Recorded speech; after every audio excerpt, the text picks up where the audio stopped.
이 시간에는 온유한 자의 복이라는 제목으로 하나님의 말씀을 전하도록 하겠습니다. 우리는 계속해서 마태복음 5장에 기록되어 있는 팔복에 관한 말씀을 함께 나누고 있습니다.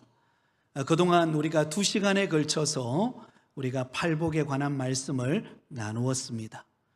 첫 번째 시간에는 심령이 가난한 자가 복이 있다라는 말씀을 함께 나누었습니다. 심령이 가난하다라고 하는 말은 마음을 비운 상태, 다시 말하면 마음을 내려놓은 상태를 말합니다. 그러므로 우리는 마음을 비우고 마음을 내려놓기 위해서는 3가지 집착을 내려놓아야 된다라고 그렇게 말씀을 드렸습니다. 첫 번째는 자기 자신에 대한 집착을 내려놓아야 한다. 그리고 두 번째는 물질에 대한 집착을 내려놓아야 하고, 마지막 3번째는 자기 유익에 대한 집착을 내려놓으라. 그렇게 말씀을 함께 나누었습니다. 그리고 지난 시간에 우리가 두 번째로 애통하는 자가 복 있는 사람이다 라는 말씀을 함께 나누었습니다. 애통하는 사람, 슬퍼하고 우는 자가 진정으로 웃을 수 있다라는 말씀을 함께 나누었죠. 그러면 우리는 무엇을 애통해야 할까요?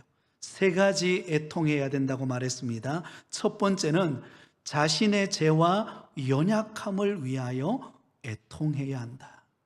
그리고 두 번째는 다른 사람을 위하여 애통해야 된다. 마지막 3번째, 혹시 여러분 기억나시나요? 누구 때문에요?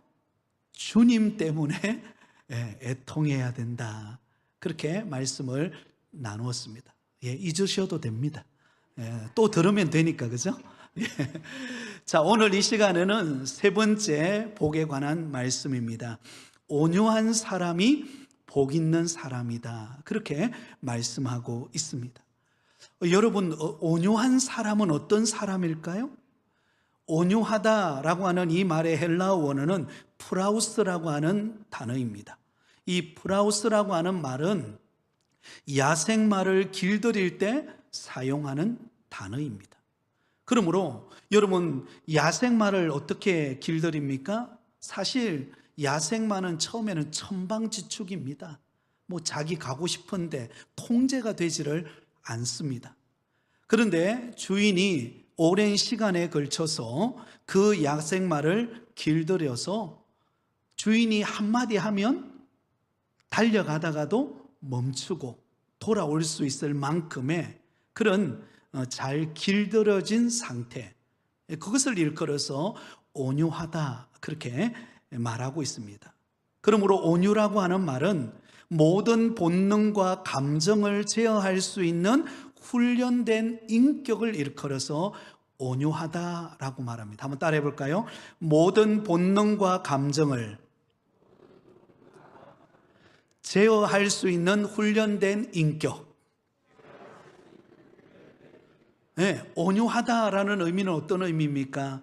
내가 가지고 있는 본능과 감정이 있어요. 내 마음대로 하고 싶고 욱하고, 그리고 내 성질대로 하고 싶은 것을 제어할 수 있는 훈련된 인격을 일컬어서 온유라고 그렇게 말합니다. 그러면 여러분, 분노할 수 있는 상황인데 그것을 제어하고 여러분 성숙한 인격의 모습을 보이는 행동을 일컬어서 온유하다라고 그렇게 말합니다. 자, 그럼 여러분에게 질문을 한번 드려보겠습니다. 어떨까요? 온유하기가 쉬울까요? 어려울까요? 네, 어렵죠, 그죠? 잠언 25장 28절에 보면 이렇게 기록되어 있습니다. 같이 읽겠습니다. 자기의 마음을 제어하지 아니하는 자는 성읍이 무너지고 성벽이 없는 것과 같으니라. 여러분, 내 마음을 제어하지 않는 사람, 내 마음의 감정, 내 마음 속에 일어나는 온갖 본능을 통제하고 다스리지 못하는 사람은 마치 뭐와 같아요? 성읍이 무너지는 것과 같고 성벽이 없는 것과 같다. 무방비 상태라는 거예요. 여러분 생각해 보세요. 무방비 상태가 되면 어떨까요? 적군이 막 침투해 들어와도 막아낼 수가 없는 것입니다. 여러분, 사탄은 우리의 감정과 우리의 욕망을 부추겨서 우리로 하여금 제대로 여러분 신앙생활을 하지 못하도록, 성숙한 신앙생활을 하지 못하도록 끊임없이 방해합니다. 그러면 여러분, 우리는 온유함으로 우리 자신을 잘 제어하여서 성숙된 인격을 통하여서 하나님을 기쁘시게 하는 믿음의 사람이 되어야 한다라는 것입니다. 여러분, 그 위대했던 알렉산더 대왕, 이 알렉산더 대왕을 파멸에 몰아넣었던 것이 무엇이었는가 하면 바로 온유함의 결핍 때문이었습니다.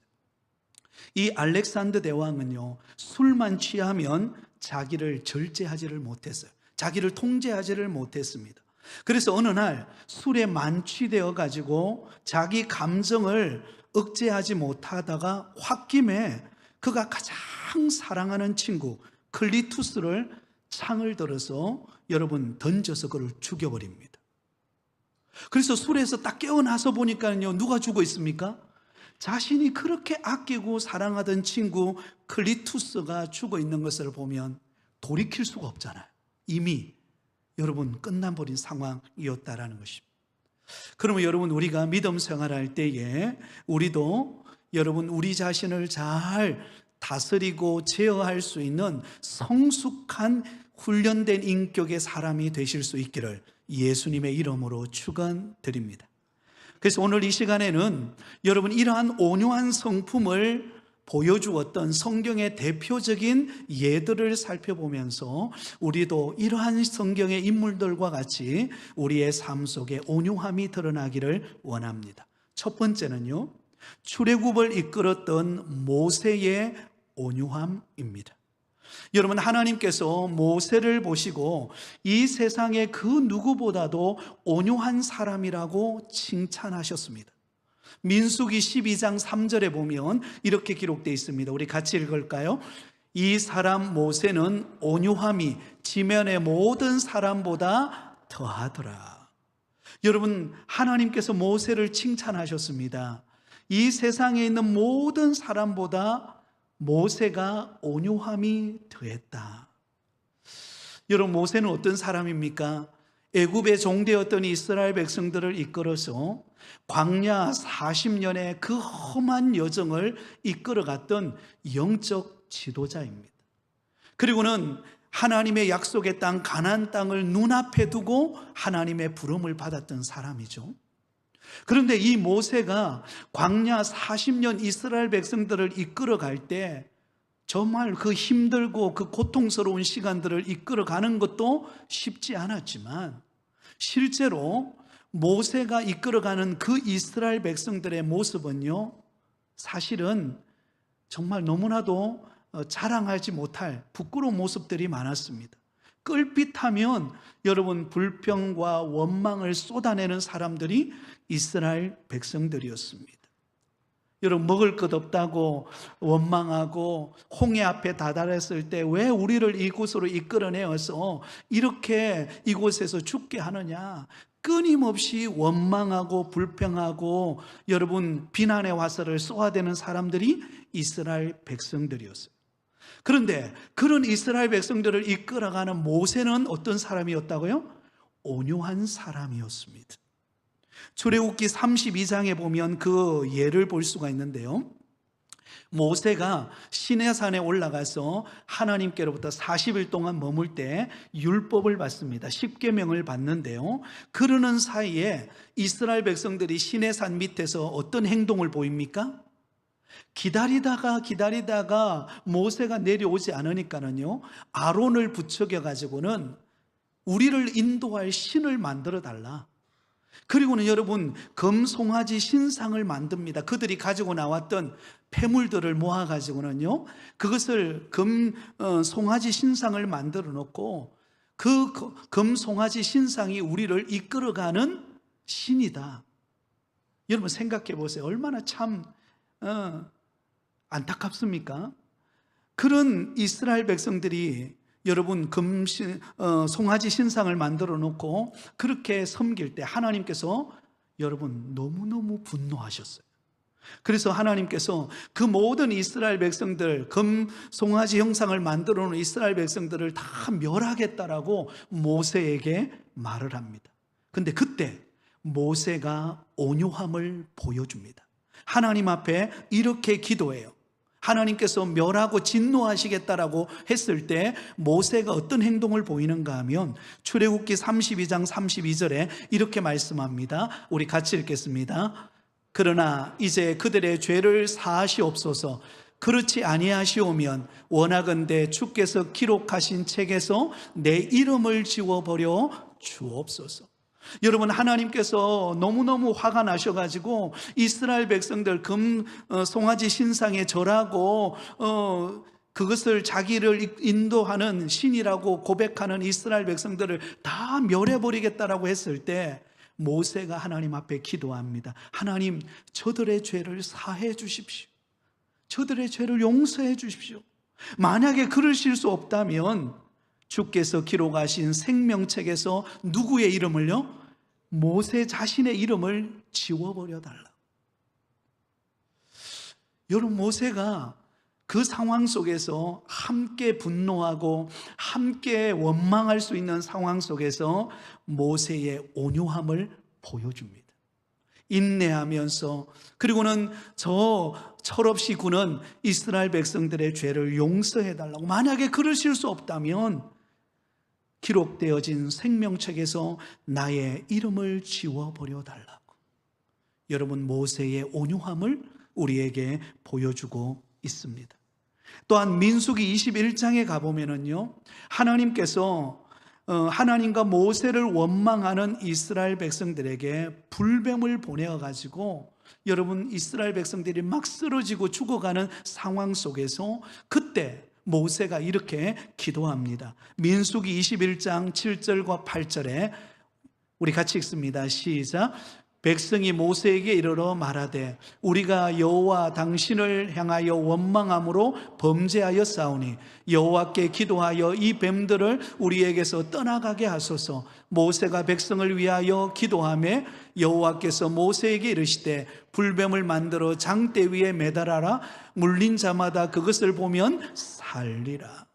여러분, 하나님을 원망하다가 불뱀에 물려가지고 죽어가고 있는 상황입니다. 그래서 모세에게 대신 우리를 위하여 기도해 달라고 했을 때 모세도 얼마나 화가 났겠습니까? 그죠? 모세도 얼마나 참 이스라엘 백성들을 보면서 안타까웠겠습니까? 그런데 모세가 하나님 앞에 기도하면서 여러분, 놋뱀을 만들어서 장대 위에다가 여러분 세우고는, 그리고는 뱀에 물린 자마다 그 놋뱀을 바라보는 자는 살게 된다라고 그렇게 외쳐서 여러분, 그 죽음의 위기 속에서 이스라엘 백성들을 살리는 모습을 보여줍니다. 모세의 온유함을 나타내고 있습니다. 여러분, 우리가 때로는 믿음 생활 하다 보면은요, 때로는 우리의 감정이 막 북받쳐 오를 때가 있고, 때로는 막 화내고 싶고, 때로는 막 분노를 참고 싶지 않을 때가 있습니다. 여러분, 우리가 믿음 생활 하다 보면 또 관계 속에서 그런 어려움을 우리가 겪을 때가 있죠. 그러나 그때 모세처럼 하나님 앞에 기도하면서 여러분, 저와 여러분의 마음을 잘 다스려서 온유함으로 그 위기를 극복해가는 믿음의 성도들이 되실 수 있기를 바랍니다. 네, 그때가 정말 온유함을 나타내야 할 때입니다. 자, 두 번째 모델이 되는 분이 계십니다. 바로 우리 예수님이십니다. 예수님의 온유함을 우리에게 보여주십니다. 여러분, 예수님께서 인류를 구원하시기 위하여 십자가를 지셨습니다. 여러분, 예수님이 십자가를 지셨을 때는 너무나 안타깝게도 하나님께 버림받았을 뿐만 아니라 그곳에 있던 수많은 사람들로부터 여러분, 예수님은 조롱당하시고 멸시당하셨습니다. 심지어는요, 누구조차도 예수님을 조롱했는가 하면 예수님이 양편에 함께 못 박혔던 여러분, 그들까지 예수님을 비난합니다. 여러분, 얼마나 화가 치밀어 오르겠습니까? 우리 같으면, 그죠? 그런데 예수님은 그런 상황 속에서 온유함을 보여줍니다. 이사야서 53장 7절에 보면 이렇게 표현하고 있습니다. 우리 같이 읽습니다. 그가 곤욕을 당하여 괴로울 때에도 그의 입을 열지 아니하였으며 마치 도수장으로 끌려가는 어린 양과 털 깎는 자 앞에서 잠잠한 양같이 그의 입을 열지 아니하였도다. 여러분, 모든 사람들이 예수님을 조롱하고 침을 뱉고 심지어 양편의 강도까지도 예수님을 모함하고 비난하고 있습니다. 우리 같으면 어떻겠어요? 십자가에 못 박겠다가 잠깐만, 그리고는 양편에 있는 그 두꺼운 못을 뽑고, 그죠? 그러면 잠깐만 하고 내려와서는 여러분, 내 마음속에 북받쳐 오르는 그 감정, 그 분노를 여러분 쏟아붓고 싶은 마음이 없겠습니까? 그런데 예수님은 마치 도수장으로 끌려가는 어린 양같이 잠잠함으로 그 위기를 극복하고 참아냅니다. 여러분, 예수님의 온유함을 보여줍니다. 여러분, 예수님의 12 제자 가운데 한 사람 가룟 유다가 예수님을 은 30에 팔아넘기죠. 그죠? 그렇게 믿고 제자 삼았던 12명, 뭐 많지도 않아요. 딱 12명 중에서 가장 어떤 면으로 보면 여러분 수에 밝은 그런 가룟 유다, 그 가룟 유다가 예수님을 배반합니다. 그런데 그때도 예수님께서는 온유함을 보이십니다. 그리고 자신을 정죄하여 죄가 없음에도 불구하고 여러분 십자가에 못 박으라고 언도를 내리는 빌라도에 대해서도 원망의 마음을 품지 않습니다. 끝까지 예수님은 온유한 마음을 유지해 갑니다. 그래서 베드로가 나중에 편지를 쓰면서 예수님의 온유함에 대하여 이렇게 표현하고 있습니다. 베드로전서 2장 23절에 이렇게 표현하고 있습니다. 우리 같이 읽습니다. 욕을 당하시되 맞대어 욕하지 아니하시고 고난을 당하시되 위협하지 아니하시고 오직 공의로 심판하시는 이에게 부탁하시며. 여러분, 베드로도 예수님을 3번씩이나 부인했던 사람 아닙니까? 그런데 그런 가운데서도 예수님을 바라볼 때 예수님의 온유함이 끝이 없었대요.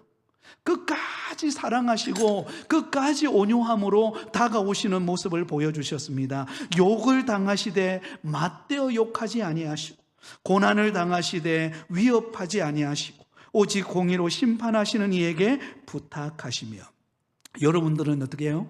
누군가가 나를 욕하면 우리 마음속에는 뭐 하고 싶어지는 생각이 들죠? 말 안 하셔도 돼요. 제가 이야기할게요. 막 욕하고 싶은 마음이 들어요. 여러분, 고난당하고 누군가가 나를 험담하고 나를 막 비난하면 어때요? 웃을 수 있을까요? 쉽지 않아요. 마음속에서, 그죠? 나를 비난하는 사람들 나도 비난하고 싶고, 그죠? 나도 속상하다 말하고 싶고. 여러분, 이것이 우리 인간의 본성입니다. 예수님도 인간의 몸을 입고 이 땅에 오셨어요. 하나님이시지만 저와 여러분과 같이 동일한 인간의 몸을 입고 오셨기 때문에 그런 감정, 그런 분노, 그런 화가 왜 안 치밀어 올랐겠습니까? 그러나 예수님은 온유함으로, 여러분 훈련된 그 인격으로 그 모든 것을 여러분 감싸시고 침묵하심으로 그 모든 위기를 극복해 내셨습니다. 예수님께서 겟세마네 동산에서 기도하셨습니다. 땀방울이 핏방울이 될 정도로 간절히 기도하셨습니다. 그러면서 만일 할 수만 있다면 이 고난의 잔을 옮겨달라고. 그러나 아버지여 내 원대로 마옵시고 아버지의 원대로 되기를 원합니다. 심지어 십자가에 못 박혀 죽는 그 순간에도 엘리 엘리 라마 사박다니, 하나님 하나님 나를 어찌하여 버리셨나이까. 여러분, 그렇게 고백하면서도 여러분 그는 온전히 하나님의 뜻을 이루기 위하여 자신의 삶을 내어드렸던 것을 볼 수가 있습니다. 그리고 무엇보다도 예수님은 자신을 향하여 욕하고 침을 뱉고 비난하는 사람들을 향하여 원망하거나 미움의 마음을 품기보다도 도리어 그들을 불쌍히 여기는 마음으로 대하셨습니다. 누가복음 23장 34절에 이렇게 말씀하고 있습니다. 같이 읽습니다. 이에 예수께서 이르시되 아버지 저들을 사하여 주옵소서 자기들이 하는 것을 알지 못함이니이다 하시더라. 그들이 그의 옷을 나눠 제비 뽑을세. 여러분, 예수님께서 하나님 아버지 앞에 기도합니다. 하나님, 저들은 자기의 죄를 알지 못합니다. 저들을 용서해 주세요. 그런데 밑에서 그들이 하는 일들은 뭡니까? 예수님의 옷을 나누어서 제비 뽑고 있는 그들의 모습. 당연히 예수님의 입장에서는 분노하시고 당연히 하늘로부터 불을 내려서 그들을 심판할 수밖에 없는 능력을 가지신 분이셨지만 우리 예수님은 여러분 온유함으로 그 모든 것을 용서하시고 덮으시고 품어내시는 것을 볼 수가 있습니다. 사랑하는 성도 여러분, 저와 여러분, 특히 우리 마음을 아프게 하고 분노하게 하고 상처를 주는 사람들에 대하여 온유할 수 있을까요? 여러분, 우리가 예수님을 닮아서 온유함을 회복하는 은혜가 있기를 예수님의 이름으로 축원드립니다. 마지막 세 번째로 신약 시대에 나타나는 제자들의 모습도 온유함을 보여줍니다. 여러분, 신약 성경에 등장하는 예수님의 제자들 치고 온유하지 않는 사람이 별로 없습니다. 사도 바울은 여러 교회 성도들을 권면할 때마다 항상 겸손하고 온유하라고 그렇게 권면했습니다. 에베소 교회 성도들에게 편지를 쓰면서 이렇게 편지를 씁니다. 에베소서 4장 2절입니다. 같이 읽습니다.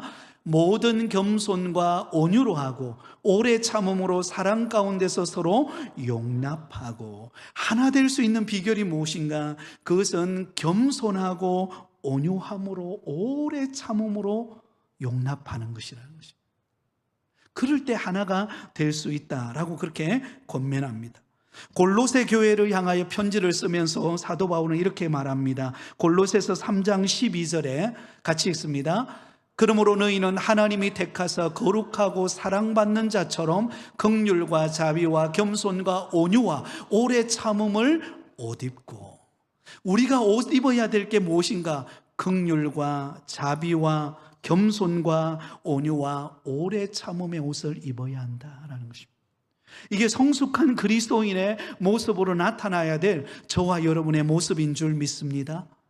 자, 고린도 교회에 편지를 쓰면서 이렇게 말합니다. 고린도후서 10장 1절에 이렇게 말해요. 같이 읽습니다. 너희를 대면하면 유순하고 떠나 있으면 너희에 대하여 담대한 나 바울은 이제 그리스도의 온유와 관용으로 친히 너희를 권하고. 사실 여러분, 고린도 교회, 요즘에 새벽에 우리가 고린도 전서의 말씀을 전하고 있는데요, 고린도 교회는 참 은사가 많았고 또 하나님의 특별한 은혜가 임했던 곳입니다. 사도 바울이 이 고린도 교회에 오랜 시간 머물면서 복음을 전했던 애착이 있었던 교회였는데 실제로 고린도 교회는요, 여러 가지 어려움의 문제들이 많았습니다. 은사의 문제, 분열의 문제, 또 여러 가지 음행의 문제, 온갖 그런 교회 안에 어려움들이 많았어요. 그런데 사도 바울은 그런 고린도 교회를 대할 때 어떤 마음으로 대했다고요? 온유와 관용으로 대했다라고 말합니다. 온유함으로. 내가 성질 난다고, 내가 막 화가 치밀어 온다고 그렇게 대하지 않았다는 것입니다. 오히려 부드러운 마음으로 그들을 대하고 그들에게 다가갔다라고 말합니다. 자, 이 온유라는 단어가 여러분 훈련된 인격이라는 단어로 표현되기도 하지만 또 다른 단어로 표현돼요. 착함이라는 단어로도 표현됩니다. 마태복음 5장 16절에 보면 이렇게 말씀합니다. 우리 같이 읽습니다. 시작. 이같이 너희 빛이 사람 앞에 비치게 하여 그들로 너희 착한 행실을 보고 하늘에 계신 너희 아버지께 영광을 돌리게 하라. 우리의 무엇을 보고요? 착한 행실을 보고. 온유라는 단어를, 사실 온유라는 단어를 우리가 이게 접하기 쉽지가 않아요. 이 단어를 쉽게 옮긴다면 착함이라는 단어로 바꿀 수가 있습니다. 바나바도 여러분 온유하고 착한 사람이었어요. 착한 사람이었습니다. 따뜻한 사람이었다는 것입니다. 에바브로디도도 그가 여러분 빌립보 교회를 사랑하고 사도 바울을 대할 때 그가 이러한 착함으로 대하고 섬기고 헌신했던 것을 볼 수가 있습니다. 디모데도 마찬가지입니다. 거짓 없는 착한 믿음을 가지고 주를 섬기고 선한 역할을 감당했다라는 것을 알 수가 있습니다. 사랑하는 성도 여러분, 2025년 한 해를 우리가 믿음으로 살아갈 때 저와 여러분이 누구를 대하든지 온유함으로 착함으로 대하는 믿음의 걸음이 되실 수 있기를 바랍니다. 때로는 여러분 우리 마음속에서 막 분노가 치밀어 올라오고 성질이 막 나고 할 때는요, 우리가 하나님의 말씀과 기도를 통하여 우리 마음을 잘 다스리고 절제함으로 다른 사람들을 대할 때에 그 사람을 긍휼히 여기고 우리가 온유함으로 대할 때 주께서 우리 가운데 은혜 주실 줄 믿습니다. 자, 온유한 자에게 하나님 주시는 복은 무엇입니까? 온유한 자는 복이 있나니 그들이 땅을 기업으로 받을 것이며. 여러분, 온유한 사람에게 주시는 축복이 있습니다. 그것은 하나님이 주시는 기업이 있다는 것입니다. 다시 말하면 약속의 선물이 있다는 거예요. 여러분, 온유한 사람치고 다른 사람이 나를 대할 때 온유한 사람에게 여러분 처음에는 비난하고 처음에는 미워하지만 끝까지 온유한 사람에게는요, 결국은 무릎을 꿇게 됩니다. 그 사람이 승리하게 돼요. 착하고 부드러운 마음으로 때를 기다리면 여러분 하나님께서 승리와 기쁨을 주실 줄 믿습니다. 그리고 여기서 말하는 땅의 기업은 이 땅에서뿐만 아니라 하나님의 나라 천국에 갔을 때 그때 우리가 이 땅에 온유함으로 대했던 그 모든 것에 대한 하나님의 여러분 상급이 기다리고 있습니다. 그러므로 우리는 그날을 바라보며 누구를 대하든지 따뜻함으로, 온유함으로, 착함으로 선한 영향력을 끼치는 믿음의 성도들이 되실 수 있기를 예수님의 이름으로 축복드립니다. 여러분, 원숭이가 있잖아요. 원숭이 아주 새끼 원숭이에게 실험을 하나 했다고 합니다. 아주 따뜻한 그런 부들부들한 그런 틀이 있는 그런 의자와 그리고 쇠로 만들어진 굉장히 차가운 그런 의자 두 개를 딱 놓아놓고 이 원숭이가 어디에 가서 잠을 자고 어디에서 쉬는가를 살펴보았더니요, 그 딱딱한 쇠로 만든 그런 의자에 간 것이 아니라 따뜻한 그런 부들부들한 틀이 있는 그곳에 가서 여러분 이 원숭이가 쉬고 그곳에서 여러분 평안을 누리고 그곳에서 잠을 자더라는 것입니다. 이것을 일컬어서 교육학에서는 하로우의 실험이라고 말합니다. 심리학자인 하로우 교수가 이 시험을 통하여서 부드럽고 온유한 사람이 복 있는 사람이고 그 사람이 다른 사람의 마음을 사고 그 사람이 복된 인생을 산다라는 것을 실험을 통해서 깨달았다고 합니다. 사랑하는 성도 여러분, 2025년도 저와 여러분의 모습 속에서 항상 미소가 있고 따뜻함이 있고 온유함이 있어서 다른 힘들고 고통스러운 성도들이 여러분 곁에 와서 쉼을 얻고 위로를 받고 또한 함께 기쁨을 누리는 그런 온유함의 열매를 맺는 저와 여러분이 다 되실 수 있기를 예수님의 이름으로 축원드립니다. 우리 옆 사람에게 우리 한번 미소 지어주면서 이렇게 한번 축복하겠습니다. 따뜻하게 섬기겠습니다. 시작. 네, 그렇습니다. 여러분 이왕이면 여러분 누구를 만나도 얼굴에 미소를 탁 띄고 만나면요, 미소 띄는 사람에게 침 뱉을 사람이 있겠을까요?